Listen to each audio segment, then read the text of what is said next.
Good evening everyone. আজকে তো তোমার এখন লাইভ ম্যাচ যেটা হচ্ছে সেটা হচ্ছে যে গুজরাট আর গুজরাট বলছি লখনৌ আর গুজরাটের মধ্যে হচ্ছে। তো গুজরাট আজকে ব্যাটিং ফাস্ট করে 180 রান করে, যার মধ্যে সাই সুদর্শন ওয়ান সেকেন্ড একটা ভালো ইনিংস খেলে 56 রানের, 60 রানের একটা ভালো ইনিংস খেলে। শুভমান গিল, দুজনের ওপেনিং পার্টনারশিপ খুবই ভালো চলছে এই আইপিএলে। তো এবারেও ভালো পার্টনারশিপ করে দুজনের। তারপরে মিডল ওভার একটু রানটা মানে আটকে যায়, কম মানে রান আছে, ঠিক আছে। তো লাস্টের দিকে ভালো ফিনিশিং দেয় গুজরাট। রাদারফোর্ড শাহরুখ খান দুজনে মিলে লাস্টের দিয়ে ভালো রান করে, তার জন্য 185 রানের টার্গেট দেয়। আর এখন তো মোটামুটি যদি মানে এখন যে লাইভ ম্যাচ চলছে সেটাতে লখনৌ মোটামুটি জেতার কাছাকাছি পৌঁছে গেছে, ঠিক আছে। আর একটা ভালো ইনিংস খেললো, সেটা হচ্ছে পুরান। মানে পুরান একদমই বিস্ট মুডে আছে বলতে পারো, এর 2 বছর ধরে পুরো খতরনাক ব্যাটিং করছে টি-20-তে।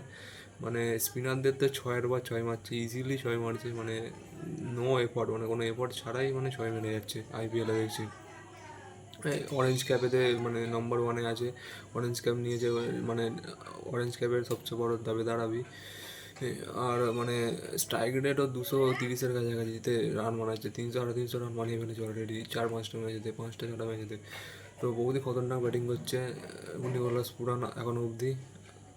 তো আজকের ম্যাচটা লখনৌ জিতে যাবে, খুবই মানে কাছাকাছি আছে জেতার এখন যে এটা চলছে। আর সেকেন্ড ম্যাচটা আজকের আছে হচ্ছে হায়দ্রাবাদ আর তোমার পাঞ্জাবের। তো এই ম্যাচটাতেও ভালোই, যদি হায়দ্রাবাদ খেলে তো দেখতে মজা লাগবে এই ম্যাচটা, মানে দেখতেও ভালো লাগবে যদি হায়দ্রাবাদ ব্যাটিং পাওয়ারটা দেখায়।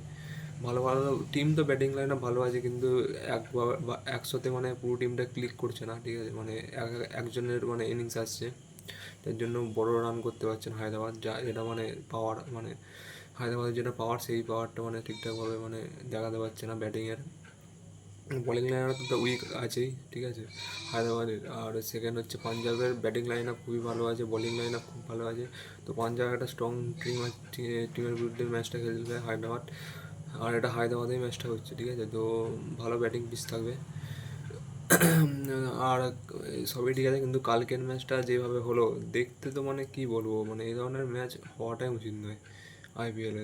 এত খারাপ ব্যাটিং, মানে তাও আবার চেন্নাইয়ের টিমের সাথে, মানে চেন্নাই টিম তো খারাপ খেলছেই, ঠিক আছে। মানে এই ধরনের খারাপ পারফরমেন্স দেখাবে চেন্নাই মানে আইপিএলে, এবার আইপিএলে কেউই এক্সপেক্ট করে না, ঠিক আছে। টিম তো ঠিকঠাকই বানিয়েছিল মেগা অপশানে, ঠিক আছে। সবাই হয়েছিল বিজয় শঙ্কর, ঠিক আছে। তারপরে তোমার দিবাক হুডা, রাহুল ত্রিপাঠী, এরা তিনজন তো মানে একই রকমের প্লেয়ার, ঠিক আছে। অত ভালো মানে পারফরমেন্স করতে করে না, ঠিক আছে। মানে অতটা এফেক্টিভ ব্যাটিং করে না, ঠিক আছে। কিন্তু সবাই ভেবেছিল চেন্নাইয়ের টিমেতে গেলে এরা এফেক্টিভ ব্যাটিং করবে, কিন্তু এদের তো আরও এফেক্ট মানে কমে গেছে, আগে যেরকম ব্যাটিং করতে তার থেকেও খারাপ ব্যাটিং করছে চেন্নাইতে এসে, ঠিক আছে। যার জন্য পুরো ব্যাটিং লাইন আপটাই খারাপ হয়ে গেছে চেন্নাইয়ের এই তিনজনের জন্য বলতে পারো। তার উপর শিবম ডুবে অত ভালো ফর্ম দেখাতে পারছে না, ঠিক আছে। তার উপর ওপেনিং পার্টনারশিপের দুটো মানে নিউজিল্যান্ডের প্লেয়ার ডেভেন কনওয়ে আর রাচিন রবীন্দ্রা দুজনেই মানে ভালো পার্টনারশিপ দেখাতে পারছে না, স্লো খেলছে, ঠিক আছে। পাওয়ার প্লেতে